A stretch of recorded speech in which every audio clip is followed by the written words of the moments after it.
Today, how a cognitive bias called survivorship bias warps our decision making and how you can avoid it.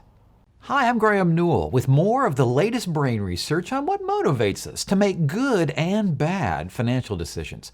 My speeches and webinars teach how to recognize the signs that an impulsive decision might be likely. Click subscribe and the bell below to see more videos. Okay, let's say you want to know how to live to be 100. Sure, you could go to the gym and try to eat right, but a quick internet search serves up a gaggle of 100-plussers who attribute their vigor to daily doses of Jim Beam, rolled Cubans, and guzzling bacon grease. But there's a stats problem here. The only people who can answer your question need to be not dead. Most of the people who pounded Marlboros and bourbon for breakfast died way before 100. The people left are on the very edge of the bell curve. Most of the sample isn't alive to have an opinion. This is an example of the cognitive bias called survivorship bias. It's our brain's annoying tendency to trust the counsel of winners because the losers are no longer around to reveal the downside. Want to open up a successful restaurant?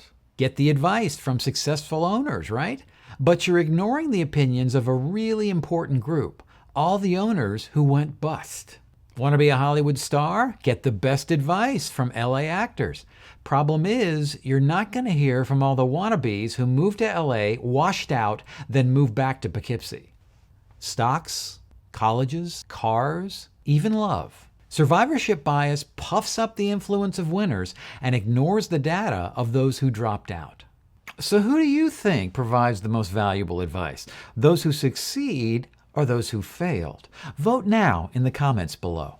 Survivorship bias has its most profound effect in the world of business and finance.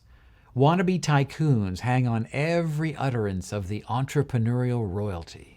Want to win big like Jeff Bezos and Warren Buffett? Then show your investors who's boss and never pay dividends. Problem is that for every Amazon that made it big, there were dozens of companies that followed the same playbook and promptly went down in flames. Attend a big business conference and the gurus will enchant you with fables of how companies like Uber and Airbnb broke the rules and taunted regulators. But you'll never hear the story of the startup trailblazer who took on city government and was promptly squashed into oblivion. Advice from winners gets us fired up. Everyone from fighter pilots to industry superstars prompt us to throw caution to the wind and follow the playbook of the world's boldest innovators. The stories of winners are enchanting, but it's critically important to keep yourself firmly grounded in reality. Most all winning businesses are anomalies. Some of the most valuable wisdom and pragmatic advice will be found by carefully studying the tactics of the losers. If you'd like to hear the fascinating story of how Zoom's Eric Yuan used survivorship bias as a foundation for his online meeting company, just click the info card right here. So remember, those who fail rarely get paid to speak at conferences on the business-ending mistakes they made. But no one understands the challenges better than someone who failed and lived to tell about it.